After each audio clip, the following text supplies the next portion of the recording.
So Abijah slept with his ancestors, and they buried him in the city of David. His son Asa succeeded him. In his days, the land had rest for 10 years. Asa did what was good and right in the sight of the Lord his God. He took away the foreign altars and the high places, broke down the pillars, hewed down the sacred poles, and commanded Judah to seek the Lord, the God of their ancestors, and to keep the law and the commandment.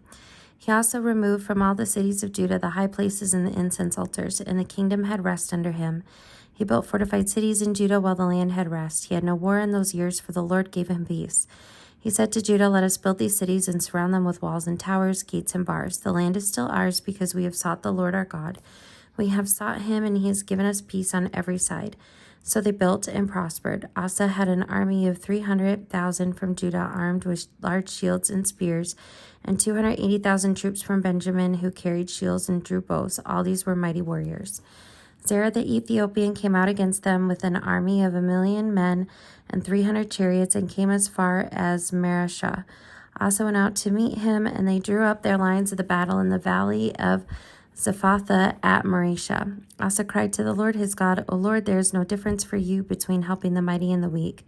Help us, O Lord our God, for we rely on you, and in your name we have come against this multitude. O Lord, you are our God. Let no mortal prevail against you." So the Lord defeated the Ethiopians before Asa and before Judah, and the Ethiopians fled. Asa and the army with him pursued them as far as Gerar, and the Ethiopians fell until no one remained alive, for they were broken before the Lord and his army. The people of Judah carried away a great quantity of booty. They delivered all the cities around Gerar, for the fear of the Lord was on them. They plundered all the cities, for there was much plunder in them. They also attacked the tents of those who had livestock, and carried away sheep and goats in abundance and camels. Then they returned to Jerusalem. The Spirit of God came upon Azariah, son of Oded. He went out to meet Asa and said to him, "Hear me, Asa, and all Judah and Benjamin. The Lord is with you while you are with him.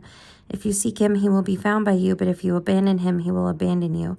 For a long time, Israel was without the true God and without a teaching priest and without law. But when in their distress they turned to the Lord, the God of Israel, and sought him, he was found by them.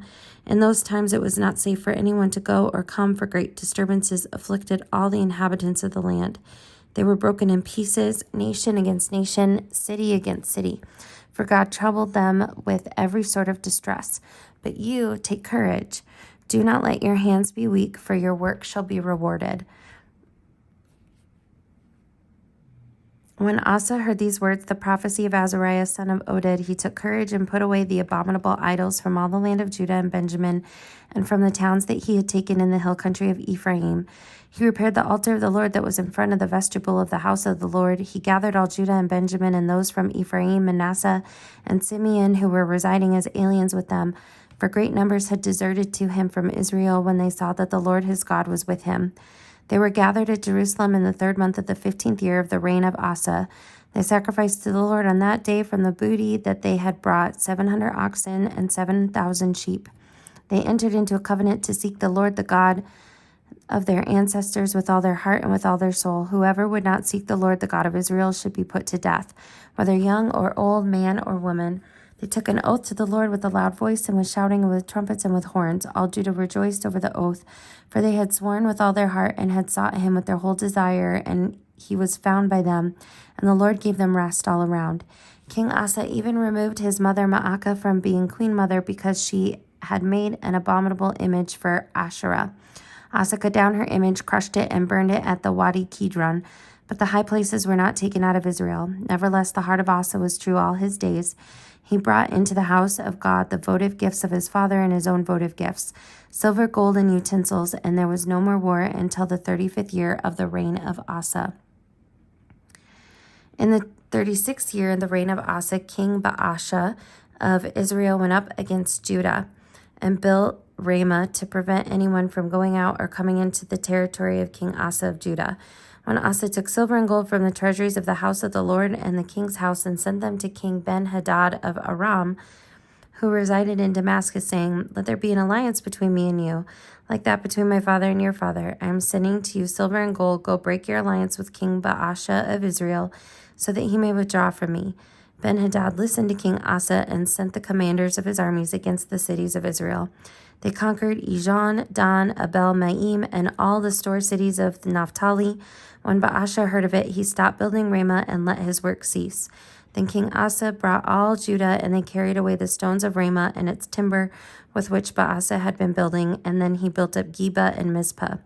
At that time the seer Hanani came to King Asa of Judah and said to him, "Because you relied on the king of Aram and did not rely on the Lord your God, the army of the king of Aram has escaped you.